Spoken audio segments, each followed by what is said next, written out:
Oh, we're Yes. live on YouTube. Well, it's not working, as far as I know. It's just saying setting up your meeting. I need to know why this light bulb is not. Are we live on YouTube right now? That's what it Um, says in my corner. well, It does say up top there, yeah. oh, it is. It is working. So we're live. Technically. All right, we're live. There we go. That's funny. Let's go with it. Yeah, why not? Okay. So, had the amazing opportunity of yesterday speaking with Justin Barry, Austin Police Department, yesterday, and Sheena got on the call. She's a good friend of Justin's, and we got involved with talking to her, and she said, "How can I get involved in this conversation?" And we really enjoyed that. And Sean reached back out to her, and we're now here talking to you. And Sheena, say hello. How are you? Hey, I'm doing well. I'm doing well. I'm as good as I can be during all this stuff that's going on. And so I'm glad that you guys invited me on the show um, because it's definitely a good thing to get somebody from the Black community, a double minority, Black female. Yeah. And so, I'm happy to be able to share some of my experiences and kind of, we can look at both views as far as what's going on, but it's good to really get an honest to God, non-threatening, experience. Let's have a conversation. You know what I mean? Yeah, absolutely. And really, what Sean and I want to do here is really kind of give you the floor in your answers and making the floor open to us listening so the rest of the community can hear and know what it is to just listen right now. And to still kind of start it off, it was, you know, you had said how to get involved in this conversation. So it opened the floor for us, between Sean and I, of we presented the conversation with having the side and perspective of Justin Barry and the Yeah. police officer that he is by his perspective and showing his outreach and what he's doing for the community. And then with you reaching out, it really opened the doors of us, in the conversation of, okay, we can really get involved in knowing and understanding all of this entirely between all the protests and what's really going on with Right. it to what needs to be said by your community. And we want to give you the floor on that. And how do you want to start with sharing that? Okay. Well, let me just give you some backstory as far as my experience of being an African American female and then leading into where all of this is just kind of decided to just blow up. Okay. Yeah. So I'm 36 years old now, and I am from East Texas originally. I moved here to Austin 16 years ago whenever I was 20 years old. And so, with being an African American female in a small one stoplight town, 32 people in my graduating class. Okay. So that's a small area. Everybody knows in East Texas, it is riddled and full of racism. You know what I mean? And putting people in certain boxes. And so that was just something that I always was used to seeing. You know what I mean? And it sucks that after all this time, a lot of things have become normal. So, for example, let's just start out with trying out for cheerleader. Okay. Trying out for cheerleader as a Black girl, there was an unspoken rule. And I remember my parents, other people's parents telling me this. It wasn't written anywhere, but it was an unspoken rule. I think there was going to be like, let's just say for number's sake, I don't remember, 8 girls that could be on the cheerleading squad. And they had to pick at least 2 so it doesn't look bad. So whenever you go to try out, it's not like the other cheerleaders or other athletes where it's all like, as long as, the competition is within me and, as long as I'm skilled and I'm doing my best, then I have a good chance. You could outshine every white girl in that room and it didn't matter. It came down to your competition was almost like with the other Black girls, but there was only 3 of us. So whenever it came to cheerleader tryouts, we knew that one of us was going to be left out. Isn't that jacked up? So it's like, you always knew that it was never about your talent alone. It's, are they going to pick a black one this year when it comes to certain stuff? And that's always been the thing that's hanging over your head.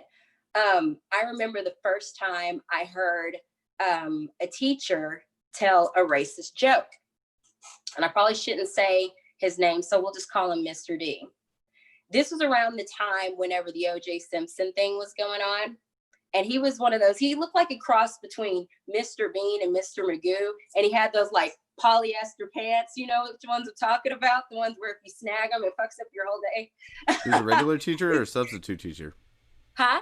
He was a regular teacher or a substitute teacher? Because that Regular sounds like a teacher. substitute teacher to me. Yeah, no, he's a regular teacher. So this is the cat that you'd see all the time.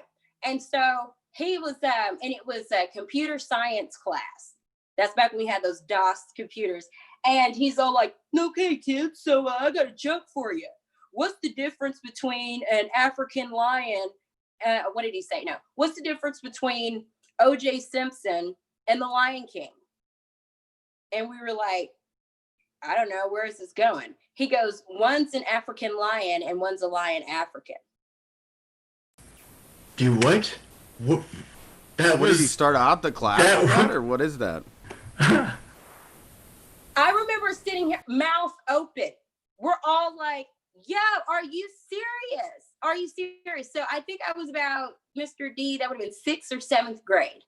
And I remember all 4 of the black kids, we go and, and we tell another teacher, and she snapped off on us. Oh my gosh, you guys say worse things. I read some of the notes that you guys pass back and forth. You guys are making a big deal about it. So in my adult years, looking back on that and seeing that now, it's all like, what the hell? But that's how these things happen, where all these things are done and they're not resolved at that moment. You know what I mean? Because So was it something that people did talk about at the moment? Like, was it a discussion that you had with other people, or was it just like, it kind of was just like, that was weird and kind of left unsaid? No, because you didn't really have the power or the voice to say that, because like you saw, it got shut down. I mean, because you always know when something screwed up is happening. You talked about that. Now, there are some parents that were like, well, get used to it because that's just kind of the way it is. Because if you've got parents that don't feel empowered, you know what I'm saying? And they're used to it, then they're not going to go and fight like these new age parents now. And so as we get further into discussion, you'll see how things start getting to this boiling point. So based on where you are, you see it and hear it more often. And there's certain regions where it's easier to cover it up. You get what I'm saying? It's a lot easier, and that is the norm. And so that was muted and kind of blown off like, okay, so those are my early experiences. Now let's get to a little bit older, around 16, 17 or so. I started doing beauty pageants. Okay. That was something that I wanted to do, and I would find sponsors. And again, I remember doing the preliminaries because I did the Miss USA circuit. So it's your local. So that would be at that time, Tyler, then you go on to Miss Texas USA and then make it to Miss USA. I remember being told, sweetie, there will never be a Black Miss Tyler. It's not going to happen.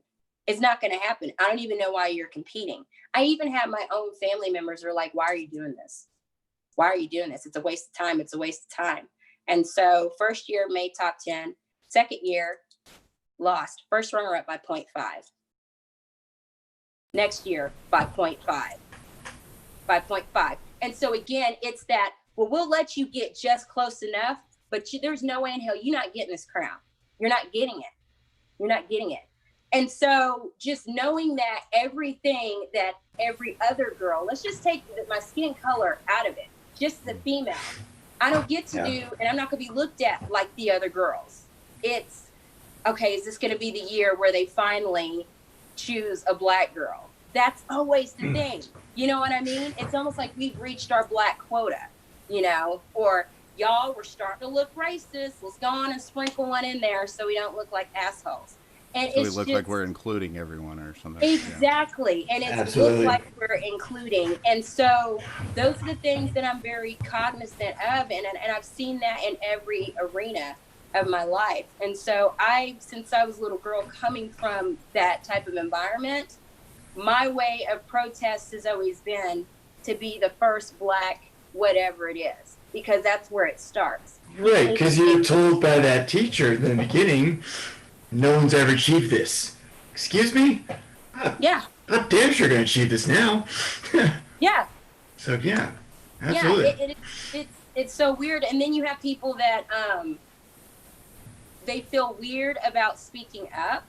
You know what I mean? Depending upon where they are, because, you know, they want to be cool or whatever. Yeah. And it's like, this has to stop. This has to stop, because we can't pick and choose how we're going to do equality here. Like, I'm an advocate for everybody. LGBT community, I have a gay brother. You know what I mean? And so interracial dating, I don't have any problem with that. I think that's actually part of how we fix the issue. I know so many people that were like, you know what? They've come up and told me straight up, I was the biggest bigot that there was until my granddaughter was born. Yeah. You know what I mean? Wow. Yeah. That's So powerful. Powerful in itself. it's very, very, very, very, very, very real what's going on out there. And now with social media, people that are in the dark are thinking that, oh my God, this is something that's new. It's not new. It's been going on for a very, very, very long time. People are starting to Now, finally listen because it's being able to be, they're sitting at home and they're getting more time. This whole getting more time bump opportunity, people finally starting to wake up. It's don't, you know, and it's kind of sad. well, they're seeing it. You know what I'm saying? Because we have, thank you God, we have cameras now. Right. So now Yeah. we have the receipts. Yeah. You know what I mean? Because it's a lot easier to mute something if there is no, quote, proof. You know what I mean? But Yeah. now the internet is permanent, and thank you God, everybody starts taking out their phones. And it's scary that in 2020, people are now having to, whenever their 16-year-old Black son gets a car, you want to install an owl cam on the interior. Do you guys know what an owl cam is? I don't know what it is. No. But, I mean, It's a the camera, concept and sounds so intriguing. it's all like, it's inside of your car, and you know, as soon as there's any movement or anything, it starts recording, sort of like, you know, the dash cam that officers have. And so it was Ricky Smiley. He's a very, you know, public figure, comedian. He's amazing. He's hilarious. And so his son's going off to college. You said Barry what?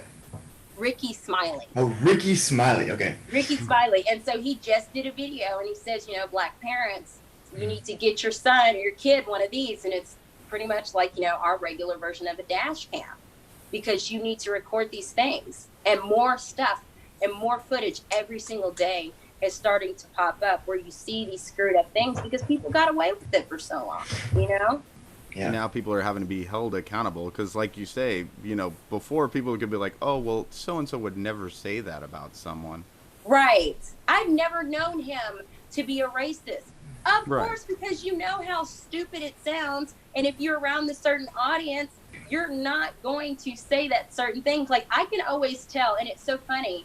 It's not funny, but it's not so funny, but it's something that I noticed. Somebody that's trying to act like they're down, you know what I mean? Like, I'm not racist. I saw somebody Black earlier today, and my mate is Black. See? And here, Sheena, come here, pose in this photo with me. And I'm like, That's look, disgusting, I am not yeah. your token. Yeah, it's pretty disgusting. Yeah. When you have to Do kind what? of justify it to people, like, it's like, when Absolutely. you have to clarify it, it's like, well, I don't know, man, you know? Yeah. At least what do me. you, what do you in the first place? And, you know, that goes to the question of when someone might say, I'm not racist, in that same statement you said, Uh-huh. like, what does that mean to you when someone says that? Is it to me, it's, that person has a lot of qualms themselves and you figure out a lot for them. And they might be truly racist and not know it. No. You know when you're Okay. racist Explain. It's how you want to apply yourself in certain situations. So, Okay. for example, someone that says, I don't believe that it's okay for, black and white people to be together, but I'm not racist. Okay, Yes, I can see it you are. different. Yeah, I can You're see a it in that racist. for sure. Yeah, Yeah, you are a complete with that scenario entirely. Yeah. Yeah, and so I have a keen eye to it because I can always tell. I was telling you guys yesterday about the experience with my ex-fiance.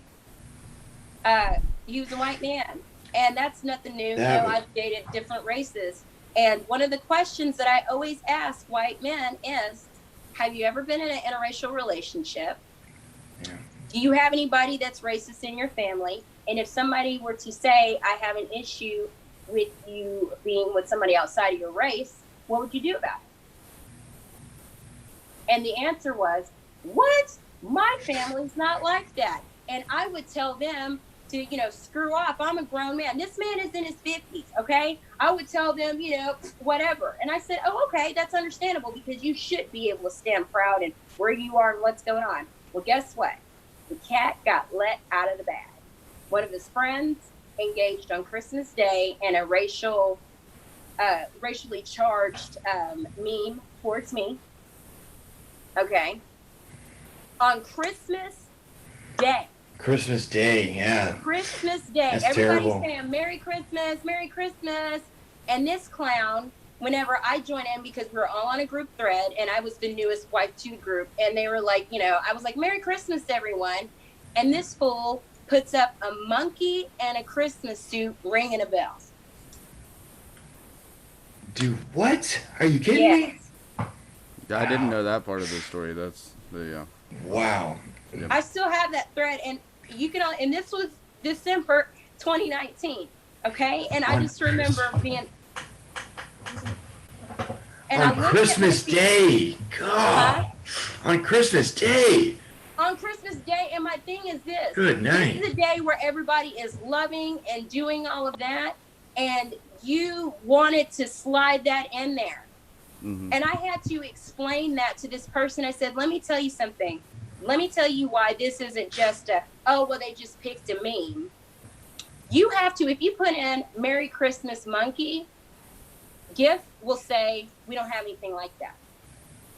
Merry Christmas. I put in every different scenario that would make that type of meme pop up just to see if I was like, there's a bunch of different GIFs and stuff like that. And maybe that's just the first one that popped up. Then I finally put in Merry Christmas Filthy Animal.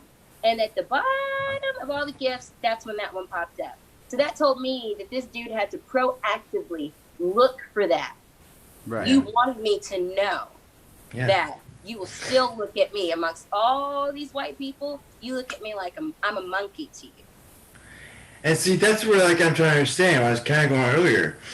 What is it about that with somebody that why they had to feel I need to? What is the just in that to feeling I need to get this message out and tell you that he had to have you see that? What is that? I don't legitimately understand it. No, because you're not a racist. You're not a racist. You don't want to make somebody feel uncomfortable, because I can understand if maybe I came for you too many times or I'm being a jerk and you know what I mean? But you just met me. I was nice to you. You have a problem with the fact that I am the only black person. I'm about to marry your friend. You don't like the fact that I'm a black woman. That's it. We haven't had any qualms. I just met you. We all have gone on a vacation and met each other. You know what I mean? And nothing bad happened, but you wanted to see, and then you wanted to see if you're going to get me to act out of character too. And that's another thing that happens, where you'll have people that are racist. They'll do different stuff, and they'll do it at the right/worst time to see if they can get you to fit that negative stereotype. Just to try to bait you into it. Oh yeah, and I said, no, we're not baiting you into that. Oh, baiting you into it. That's good. Gosh, I'm sorry to deal with that, Sheena. I really am. Yeah, I appreciate that, but you know what? People that do that limit themselves, limit future generations, and they do that to the wrong people, and that's how they get their ass beat. That's how Yeah. stuff happens. You know what I mean? And there has to be a point where we sit down and say, we're not doing this anymore. I have just as much of a right to be on this earth as you do, in this country as you do. Period.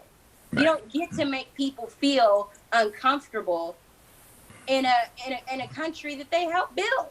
Hell, that they built. Yeah.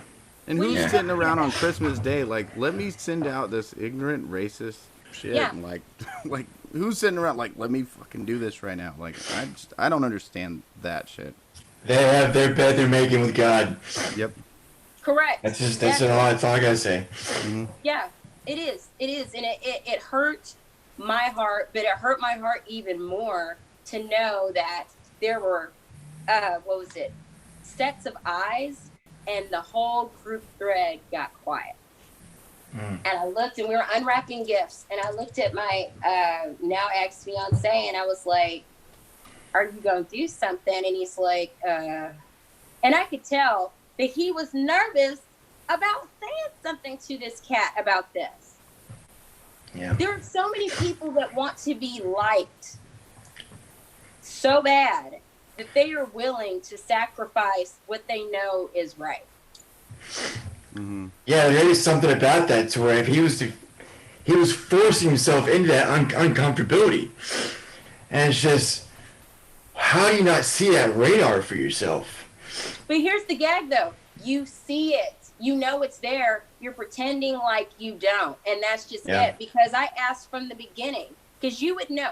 I had no idea that he was racist like that. What are you talking about? If this is your homie, all of my friends, I can tell you what their temperament's going to be and how they feel about different stuff. And you should know that, who's ever around you. Because if this is the person that's all like, let's tear the club up and act crazy, you probably don't want to take them to a civilized situation. You know what I mean? You should know the demeanor of the people that hang out with you that are in your squad. You're a reflection of your friends. Oh, So and he did. I'm sure he did. He just didn't, like, people at the beginning of the relationship want to try to present that best version of themselves. And so he was trying to hide that fact that was going on. Like, oh, this won't ever be an issue. I'll just, yeah. Well, it turns out he was Grand Wizard himself, too. So it's just like, because if you're going to co-sign that, then you are just as racist. And I don't want to blast exactly anybody, and I'm not using names. So that's fine, right? Because no, for sure. We're not tagging him in the post or anything. Yeah. Oh, I'm not friends with this person. But even, it was funny, after the dissolving of the relationship, to make it even worse and to shine a bigger light, the ex-wife somehow found me on Facebook and said, hey, I know that you don't know me, but, you know, starts telling me all this stuff about him. And I'm like, lady, I'm not interested in the smear campaign. You know what I mean? But she's like, just so you know, he's the biggest racist of all. And she listed off all this racist stuff, Confederate flags, and I'm like, I was this close to marrying Grand Wizard. Yeah. From the, you know what I'm saying? That's not funny, but you know what I'm saying? It's just like, what were you going to do with that? Were you going to have me endure racism? Did you want to marry me so I could be the guest of honor at the next Klan rally? Like, what is that about? But all of this crap has to freaking stop. It has to stop. Yeah, what was his ultimate goal there in the beginning of, what are you figuring out, man? And testing, you don't test out your racism, and there shouldn't be racism levels, okay? It's, I look at this, God gives us, and whatever, whoever you believe in, but these are our meat suits that we float around in, period. You don't get to tell me that I can or cannot have a certain opportunity because I have a permanent tan. You know what I mean? And if it's the color that bothers you so bad, why do you go to the tanning bed? Yeah. Yeah. Agreed. So it's that has been, but that moment right there was enough for me to, it flipped a switch in me as far as how I operate and how I move. And that is to put myself always in a position of power and of excellence as a Black woman. So other young Black girls see me and say, you know what? She feels comfortable being in an all-white environment unbothered. Yeah. You know what I mean? Where that little girl can walk proud and say, I can wear blonde hair, I can have brown hair, I can have whatever I want because this is my time on earth.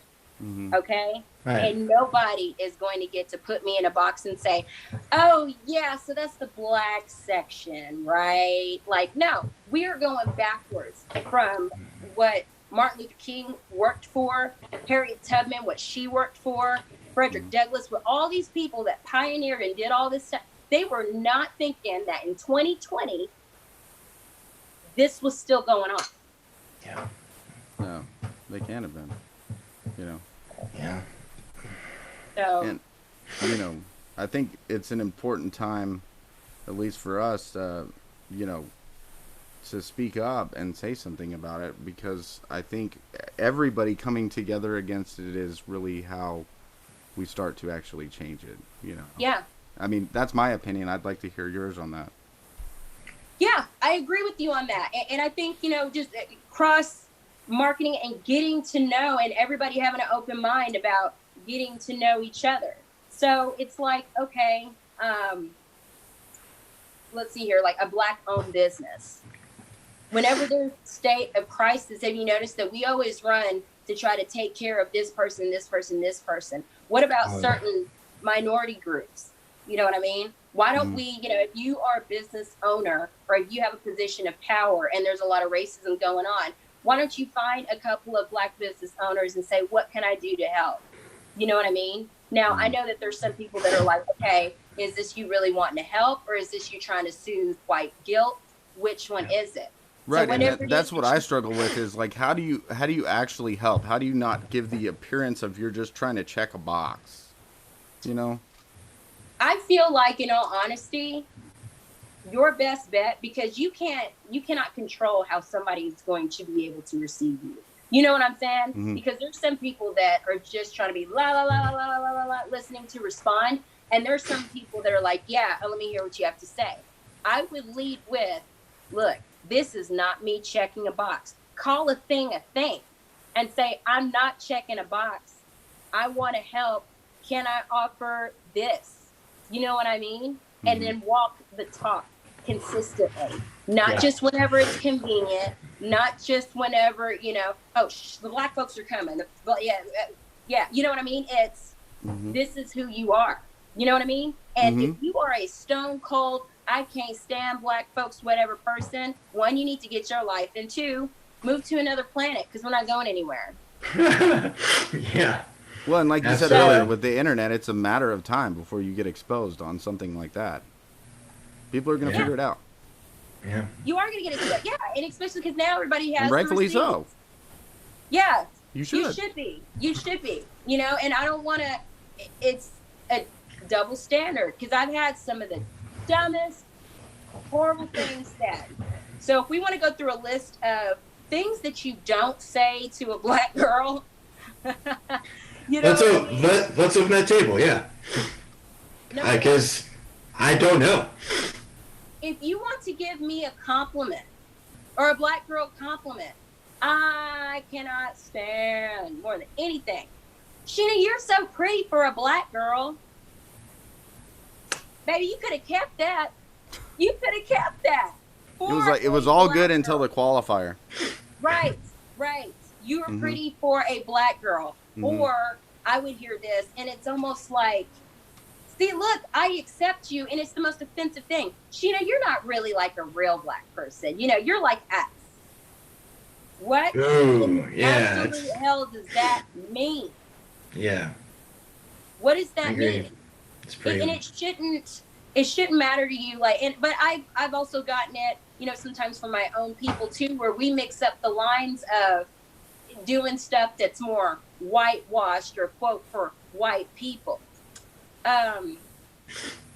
Again, I don't subscribe to those labels. I am a Black girl that likes to, you know, I like to hunt, I like to shoot skeet. You know what I mean? Those are quote, I guess, white things to do. Why is that? Why is that? Who in the first place says they're white things to do, though? They're just items. They're just items that everyone can do, has a choice for it.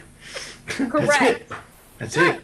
Now, if it just so happens that a majority of white people, yeah, sure, maybe. Let's just say Okay, happens to be. That's it. Huh? Happens to be, and that's it. Right. Tennis was just a white thing, wasn't it? It was something that white people did in the Hamptons. That was just exclusively for them. But it took the Williams sisters to come in and kick the door in on that. And it's all like, boom, here we go. Look, everybody can do everything. And we need to see more of that too. And that's another way that you can, help. Infusing ourselves like commercial ads. You know what I mean? We all need to be able to see our young generation of other Black kids. They need to see kids that look like them in ads, so they don't get that mentality. Because it's this pre-programming of, if I see a commercial and it's for a beauty product of some sort, but it's only white women in the ads, then that's where these little kids start thinking that, well, if you're not white, you're not pretty. There's actually go into that, because I've thought about that myself. Of like, for a young boy, he has a mentality of thinking to himself, I guess in that entire aspect of media, a magazine, let's say, you'd have to be white to be in that. It kind of gives that mixed perspective. You're right, yeah. It does, but here's the thing. Here's a caveat where both Black and white folks, we need to make sure that we are paying real close attention to this. And that is, not to get it twisted, I alternate between dark brown hair and blonde. Just because I just like it. I like to be different. Some people might see that as, oh, well, you're trying to be white. Honey, I am super confused as hell if I think that I am a white woman just because I have blonde hair in my head. That's not what that means. That means that I love all this good melanin and any color goes with it. So if I want to be pink one day or blonde, that's fine. That's not just for white women to enjoy. Being able to switch it up and do things, that's not what that means. If I want to change my eye color one day, that's okay. But sometimes people will look at that, both Black and white folks, like, oh, she's trying to be white.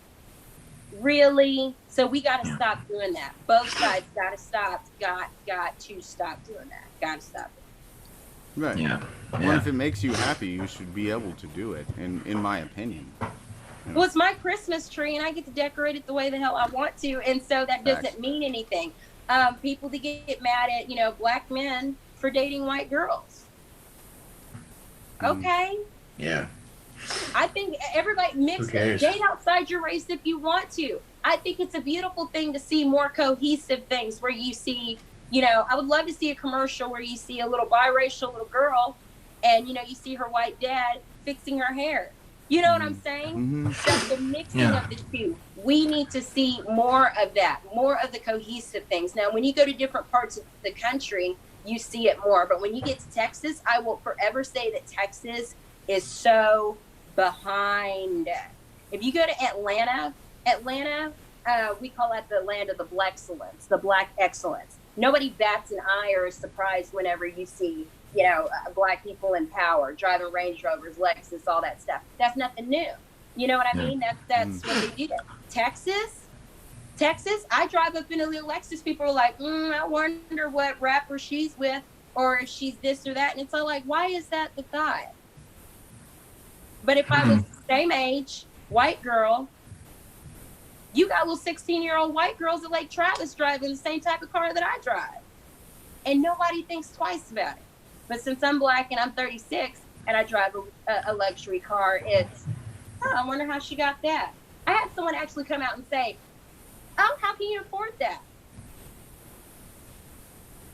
I work hard. Straight up ask somebody and call them out about their finances. Like I mean, like, that's none of your business, really. Like, just, Don't really count other folks' money, but you want to count my money because of this, because you don't understand. Because in your mind, it's reserved for this, not this. Yeah. And all that's got to stop. Yeah. Just got to stop. Just in general, for anybody, who am I to ask, how much money do you make? How'd you get that? Do what? Yeah, right. It's just so like, I don't know, ask your husband, but you can't say stuff like that to folks. No, exactly. Yeah. That's rude. Yeah. Mhm. It's having a little decency in the first place. Please. Yeah. Carry yourself well. Now, we had a conversation about things yesterday, and it was funny. You kind of put me out in the call out and sense of it, and I had shared that I felt like I had a good upbringing, but because I had a good upbringing on that, I saw the good upbringing because I had some figures in my upbringing that were very racist people. And it separated me as a white man I am. Mm-hmm. I don't want to be around that. I don't want to be associated to that. And it changed me as a whole as a better. And I went to a Westlake community, which just happens to be an all white community. Just happened to be. And being raised within that, but then going in the military, I was now opened up into a world of pushing myself in the experience of so many different races around, with especially Asian cultures. And that opened my eyes entirely to a T. And I don't see anybody as anything different as to the only reason I don't like you is if you're disrespecting me, Right. or I can't intelligently get across to you, or you can't intelligently get back to me. Let's have a conversation. That's it. That's the only way I see people. So as long as you are walking that talk, that is amazing. You know what I'm saying? Do you feel comfortable if you were sitting, because this has probably happened to you at some point in time, or maybe it hasn't, where you're in an environment and there's other, white men around, and one of them pops off and says something off color. Are you comfortable with checking that person at the door and be like, yo, what, really? Or do you laugh along with it? So, I have friends that might say a comment here and there, and it's like an easy thing of just, why'd you say this, Mark? What was, and we were talking about in the past and earlier, what was your take to why you had to say that? Your intent. There was no, your intent, exactly. There was no reason for going there. And have I ever laughed at it before on the fitting in with people before? Sure, I'll admit it and say, because that was before in the past, Right. confused about finding my place and understanding of where I want to be with knowing and understanding, just accepting everybody for who they are. So, Right. But it's yeah, it's hard when you're younger with stuff When like you're that. young. You do have to hold. yeah. Uh-oh, audio, I lost you. Audio. Your audio to go out. Your audio. Am I good now? You're Yes. good. Okay. Yeah. I don't know what happened. I dropped my mic right before this, everybody, so Yeah. it's in and out. I need to But get my light to come on. Oh, that light. look at it, Greg. I think it's important that we call people out on stuff like that. Yeah. We hear and see stuff like that, and I think, something that I wish I'd brought more attention to recently, and I saw it when it happened, and the Mike Ramos thing, I wish I had brought more attention to it, because when I saw it, I was like, this is fucked up that nobody in the community is talking about this, and I don't know why they're not talking about it, because the circumstances of what happened, I just don't know how you look at it in any other way than, just that was the decision that was based on that he was a person of color, and that's why they jumped to that conclusion. Yeah. You will see that a lot, and it takes you, I think we've all been in a position in some stage of our lives where we would laugh along or co-sign something, you know what I mean? Or what you allow people to say. Because I used to allow, because I would, joke, because every race has its own stereotype. You know what I'm saying? And so it's the scenario that I gave you of, if I were to sit here and be like, oh my God, I look so fat in these jeans, whatever. I can say that, but you would never open your mouth and be like, oh my God, Sheena, you're fat ass in those shorts or jeans, because it would be not okay. Right. do that. You know what I'm saying? Mhm. And so it's what you also allow. I'm not doing any better if I'm like, you know, wanting to be accepted so bad by my white friends. And I'm like, that guy is an N-word, isn't he?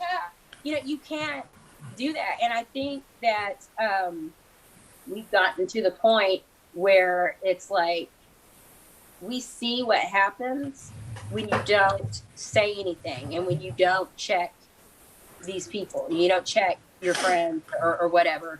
And I've gotten more comfortable even with dating, you know, men outside, because it's always something stupid.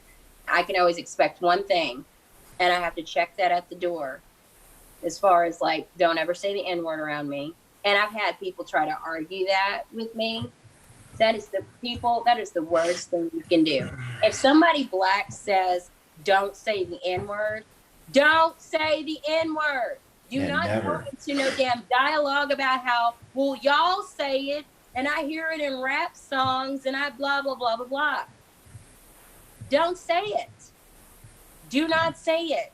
I had a man tell me, well, Sheena, if I'm listening to the song, you know, if you're around and if it comes out and I hear it, then I'm going to say it. And he had so much conviction, like he wanted to say it. And I'm sitting here like, you want to say that word so bad, but I just know the next time we get ready to go somewhere, you're purposely going to let me find the next song I can find that has the N-word in it so I can sing along and then look at you like, what you going to do? Right.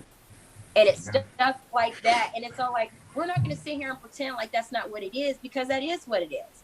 So I'm like, let me go on and cut this off now, because I'm going to throat punch you, because you're going to slip up and you're going to say it. Or if you want to say it so bad, how about this? Why don't you get a whole room of black folks and stand at the back of it? And if you can survive saying it 3 times, running from the back of the room to this crowd of black folks to the front, and survive, you get a pass. I choose not. I choose not. I won't do it. I won't do it. I choose not. Yeah, you should opt the hell not. Exactly. Yeah. That's the correct answer. Yeah. That's the correct answer. And that does not need to be a challenge or anything. And that's one thing, oh my God. Whose kids are these? Have you guys seen this on Facebook? Where they have the Floyd challenge? What the? Or the racist TikTok? Yeah. You not seen that? Floyd challenge. What is that? Look this up. That are they've got their friend and they're on the ground like George Floyd, and they're calling it the George Floyd challenge on TikTok. What? No, there's the racist TikTok where the girl was like, "I'm making the N-word" or something. So they had N-word, her and her boyfriend. I'll send it to you, but it's just or Google racist TikTok, and yeah. And these other kids that are posting things where it's like they're calling it like it's a funny dance, where they got their friend with. They're teaching kids this. Huh? What? They're teaching kids this. What? You didn't see that? Yeah. Oh my God. Yeah, that's what we're talking about, dude. No, I know. I'm literally finally in my state of shock, speaking out. Unbelievable. These are middle school kids, like middle school to high school, and they think this crap is funny, and so that's why, like for graduation, one of the girls I believe that did the racist TikTok, she finally issued an apology because they're trying to be like, nuh-uh, hold their diplomas, all of that mess. You know what I mean? Because they need to learn now. There are consequences for doing this stuff. This is not a mockery. It's not a joke, and this shit is not funny. But the thing is, those are also the same parents that want to squawk about, oh, well, I saw, you know, a sexy photo and so is not a role model. Yes, she is, because that's grown folks stuff. You're just judging everybody. Watch your children. Yeah. Judge yourself first before you judge everybody else. Right. Watch your kids. But they're letting, you know, can you imagine being a mom and then you see on CNN that damn Floyd challenge that your white son did, thinking that it's funny? Oh my God. No, I can't imagine it, and I'm gonna look it up, but only in the sense of like, I am going to murder those accounts. I'm going to just attack them so hard. One step at a time. You are disgusting. That is I'm appalled. Who does? Yeah, and it's like, why why do you think that that's funny? Yeah. And it's not a joke. You know, it's like when Yeah. Oklahoma City bombing, you know, whenever that happened, Yes. everybody wants to crowd around and join in together. It's like, oh my gosh, those poor people.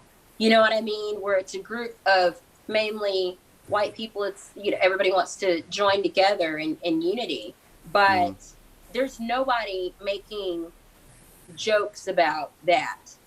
But here's a black man that has been basically taken down to just completely stripped down. This is 6'5" man that has been broken down to the point where he's calling out for his mother. Yes. You know what I'm saying? As a black man that's supposed to be, you know, strong black man, and you've been reduced to that. The humiliation, the pain, the everything that fear. everybody's seeing that. The fear. The fear. The amount of fear that he must have had in that situation. Yeah. And looking around and saying, oh my God, because it's like, this is on a busy street. And people are walking by, and it's just like, is somebody going to help me? Yeah. Yeah. Please. Just a sense of please. I put on one sock at a time, just like you do. But I mean, like, what do you do? Well, do you take on a police officer? You know, like, the thing is, like, we can't get people in a situation where that ever happens, to where somebody has to make that decision to come and be like, I've got to step in and do this. Like, we've got to handle that within their training. You know, like Justin was talking about, that it was a part of their training to do that. We got to handle that and settle that beforehand, so we never get in that situation. I'm sorry, I didn't interrupt. No. Go ahead. Please. I have APD officer friends, and one of them, she's always been there for me, and she has a 16-year-old son. Okay, and so whenever she joined the force, she didn't join it so, you know, she can co-sign these type of things happening. And so she was all like, whenever we take somebody down, you know what I mean? You take them down, you detain them, and you stand them back up. Right. There is no reason to leave them on the ground. You know what I mean? Especially if they're already cuffed. Yeah. So that's one. They're already cuffed. So she's all like, we don't even play that mess. And she goes, another thing too, when somebody is saying that they can't breathe or something like that, then, you know, you get them up, and that's when you call EMTs and all that stuff, and you get them their medical help. Two, and that, again, bad cop, good cop, whatever. She's like, I'm not trying to go down for any type of anything that my partner, if I'm doing a ride out, is going to do. You know what I mean? And so she's like, often a lot of the reports that are done, the investigations, she goes, it's within our own. Mm-hmm. You know what I mean? So, like, let's say if I'm an officer and I arrest you and TJ is my partner, you know what I mean? But you're all like, man, dude's got a wallet full of money, and you wanted to slip that in your pocket. You know what I mean? She's all like, both of y'all go down for it. So do they want civilians to jump in, you know, when they see something like that? No, because they can't do that. They have to stay in their lane. That creates a huge issue. Yeah. Yeah, right. Because that would be a major problem. But like home dude, the partner, you know, he could have been like, yo, dude, what's going on? Now, whenever I did my video about before we scream, fuck the police, I said I want everybody to remember everything. I know why people are doing what they're doing, but not every officer is shitty. And we got to remember, too, whenever there is a call that is done and officers have to be dispatched out, you don't get to pick if it's you or not arriving on the scene.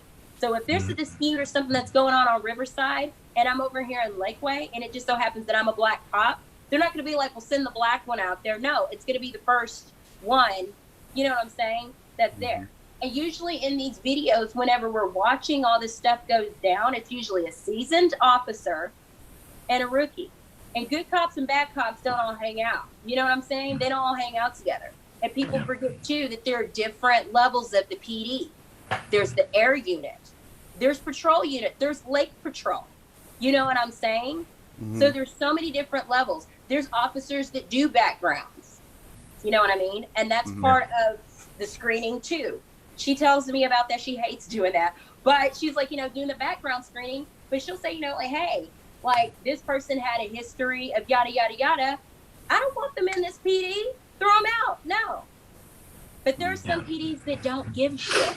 And so they're all like, oh, he had a history of this and that. Well, it's okay. But he got rejected from that PD and that PD. Why the hell are y'all bringing him over here? You know what I mean? But that's within the PD and their Right. guidelines. You know Definitely. what I'm saying? Mhm. So that's why I'm all like, fuck the police that are shitty, but do not scream, fuck the police in front of your kids, because you got to remember this. The police officers, especially the good ones, they more than likely have children too. And when their kids go to school, if they see mom and dad are like, mom and dad said it was okay to say fuck the police. Mom and dad said it was okay to bust out the police officer's window. Oh, isn't that so-and-so that's on the football team and his mom's an officer? Let's go jump his ass. Because that's our way of protesting if people are not explaining to their children properly what this is. You got to give them context. Right. Have to. Yeah. The thing I just have a separation with is a site. When you don't have intelligence behind what you're actually protesting for, Right.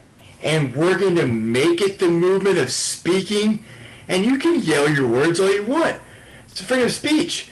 But Yeah. don't go flipping cars. Don't go lighting cars on fire. Don't go lighting an innocent a homeless man's mattress on fire, which happened in Austin.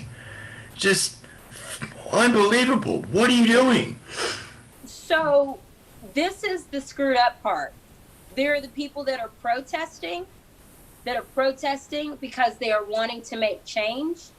And then there's some fools that are sprinkled in there that don't even like black folks, that don't even care, that are just coming to tear shit up and loot and do all of this because they're like taking advantage of the situation. You know what I mean? Because everybody is so charged up right now. They're just going in there and they're like, well, they're going to blame it on all the black folks anyway. You know what I mean? That same person that just called somebody an N-word 15 minutes prior is the same guy that's still in a big screen out of the Best Buy because he knows that it's going to be looked at as, oh, it's the Negroes that's doing it. It's not me. And that's what's screwing it all up. You know what I mean? You're turning, because I believe in my heart of hearts that a lot of the people that came to protest and all of that, that's what they're wanting to do. They want it to be peaceful and they wanted it to be heard. But there's a couple of people that got buck up in there and, I saw something and I should send you guys the video. And it was this black woman and it was in New York. And she made a very important point. And she stopped the looters and she was like, listen, this is where I live, guys. She's like, this is public housing. She goes, if you guys want to tear some shit up, tear up in the nice neighborhoods or whatever. She's like, but you guys are coming over here where we're already poor and we already don't have resources. She's like, I rely on that charging station to charge my phone. Yeah. You know what I'm saying? And she goes, and you guys have just come and torn up where I live. I live here. You know what I mean? And so it's just like, it's so much. You're stealing in the first place because you don't have anything, but I'm sharing with you legitimately, I don't have anything either. Yeah. Relate with me. Understand the situation. Oh, it's just, Well, you and I were talking about the other day, Sheena, that, that some of these people are small business owners, and then when you've stolen from them, like, it's all gone. Yeah, yes, that is very, okay, so as you know, my main profession, I'm an insurance agent, okay? Mm-hmm. So I wanted to give an example of how and why this tearing up everything is just screwing us all the way around. Again, I know why everyone's angry, but I'll give you an example. Let's say if I am a great cook and I finally open up a restaurant, okay? I open up my restaurant. It was slow to start, but now it's working and it's moving, it's grooving, it's jiving and all this. Okay, wonderful. And then, and I'm a black woman and it's a black-owned restaurant. And COVID hits, which it did. And they're like, okay, everybody gets sent home, until we figure this out, whatever. Now, I have an option as a business owner. If you have a business, you have to insure that business, right? Yep. Often insurance is the first thing to go when people are trying to look at their finances. That's the first thing that they'll let lapse first before anything else. There's some or a couple, I bet, business owners that were like, well, COVID slowed down. I got to be able to save my money. Where can I trim back? Let me just cancel or not pay on my insurance policy, right? Because what are the odds of anything happening? Because everybody has been stay at home. Okay. So then, boom, all this happens. All right. All the shit is being torn up. I hadn't made my insurance payment because, I spent that money on paying my employees, because I know that they got families to feed too. So if I had to choose between one, and the odds of me needing insurance, so I thought, based on what was going on, would not be needed. So now we have quadruple screwed ourselves because that business owner didn't have insurance on that restaurant that has now been torn up. Right.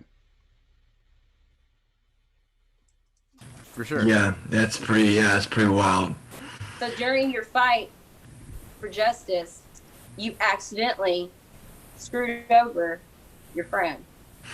It's interesting. There was a lot of other tear-jerking moments, but that's what's bringing a tear to my eye. And it's just, when you're especially screwing someone's livelihood so distinctly like that, it's just looking at the rubble. Unbelievable.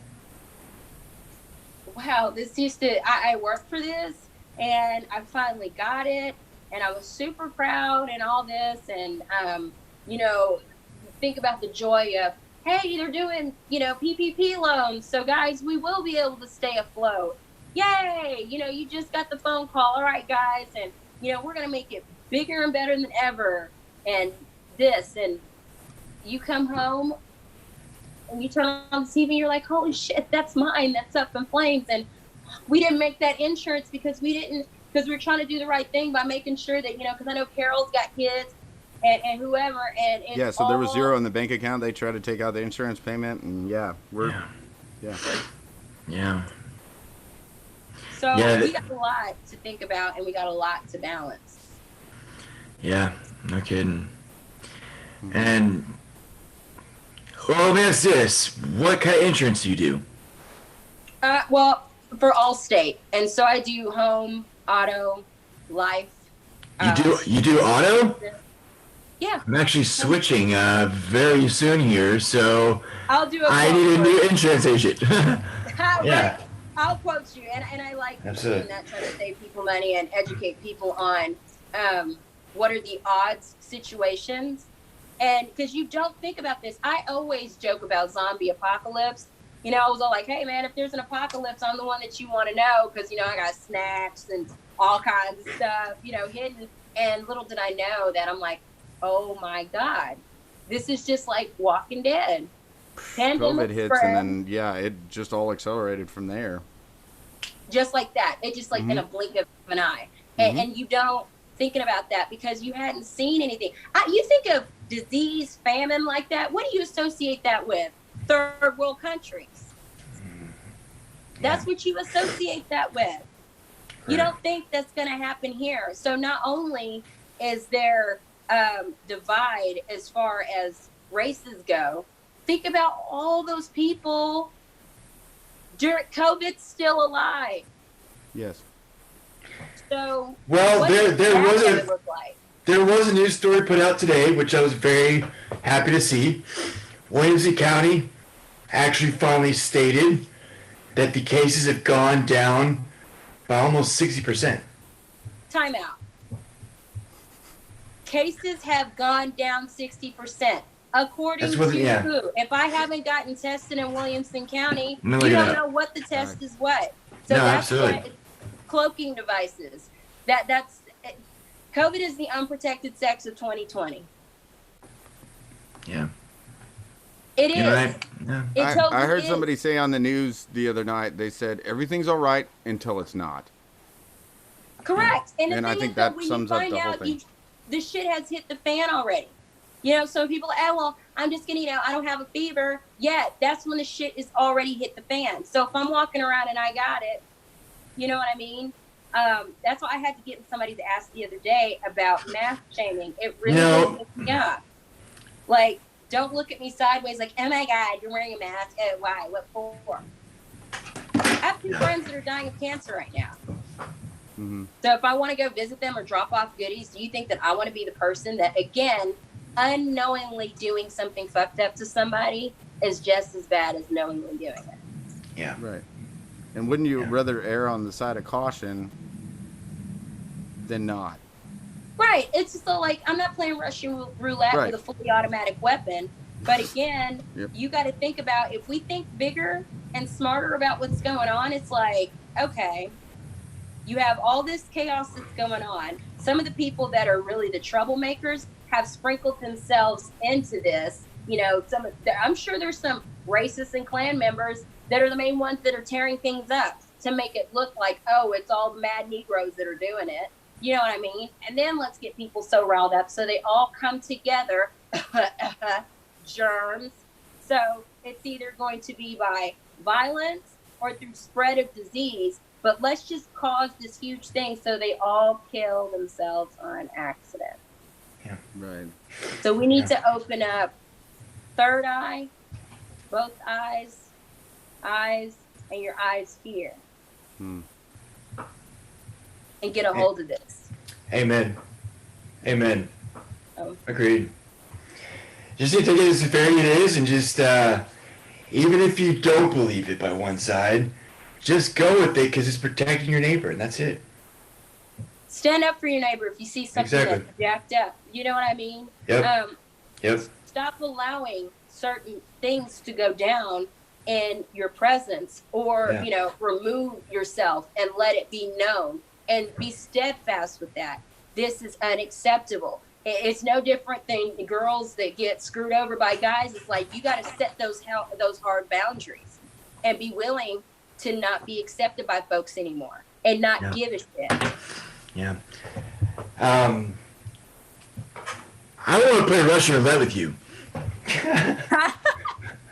But, hey, Sean, I do want to say this. We're past our 1 o'clock call. Oh, yes. 1:07. No, it's okay. Do you want to text him and tell him we're running a little bit late so we can wrap this up? Because, like, I like where... Can we finish this conversation, Sheena? You're a blessing to talk to. On and yuck it up and chop it up with you guys, absolutely, because I know that you guys are wanting to help out. And also, I think I got the Facebook thing working in the meantime, so we can... Can we share it? Yep. So we can do it like that. We can do it. Boom. There we go. Put it out there. Love that conversation, really. Truly. You're a blessing and your personality, I love it. I just kind of mold it real easily, and like I said before, it takes a certain person that if I can mold your personality and you have intelligence to talk to, I like that person. I like you. I love that. Thank you. And you are such a sweetheart. You've got such a great spirit.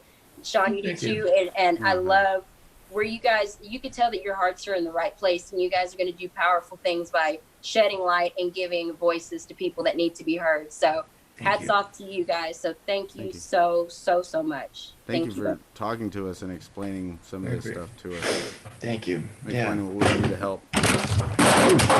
Oh. I had a little explosion there. My goodness. We got the blooper reel. Oh my goodness. Oh my god, it was great. It worked out so well. So much better than the other day, and then you end it with that. All fingers are still here. What happened? I still don't know. It just fell over. Ooh, Lord, we're going to bow our head and pray. Jesus, Lord. Yes. We're going to bless the grandbaby, Lord. Let's do it. Oh, goodness. That's awesome. Well, I know you guys got to get on your call, and you guys invite me. I'll come back anytime, and I'll let everybody else know that you guys are out there, because you guys are, you truly want to help. So thank you. Thanks so much for talking to us. Thank you. All right. Talk to you soon. All right. Bye, guys.